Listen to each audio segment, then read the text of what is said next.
मरियम नवाज और बिलावल भुट्टो जरदारी की लवाहिकीन से इजहार यकजहती के लिए क्वेटा आमद। मरियम नवाज की वजीर आज़म पर तनकीद। आप किसी बेहिस को पुकार रही थी कि जब तक आप नहीं आएंगे अब मैं अपने वालिद को नहीं दफनाऊंगी।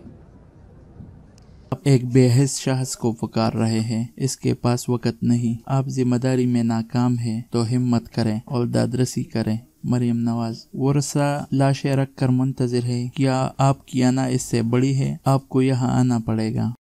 मुझे ये भी पता चला कि इन्हीं में से एक ताबूत में उस बच्चे की, उस तालिबे इल्म की मैयत भी है जिसको 1 महीने की अपने कॉलेज से छुट्टी थी और वो अपनी फ़ीस जमा करने के लिए वो कान में काम करने गया था।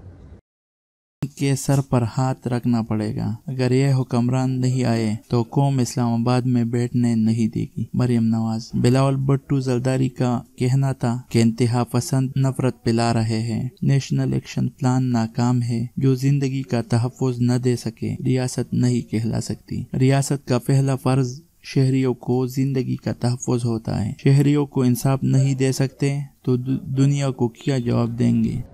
और मुझे ये भी पता चला है कि इन मैयतों में से एक मैयत उसकी भी है कि जिसके शहीद होने के बाद से अब उसके ख़ानदान के अंदर कोई मर्द नहीं बचा, दफनाने वाला भी कोई नहीं है आज।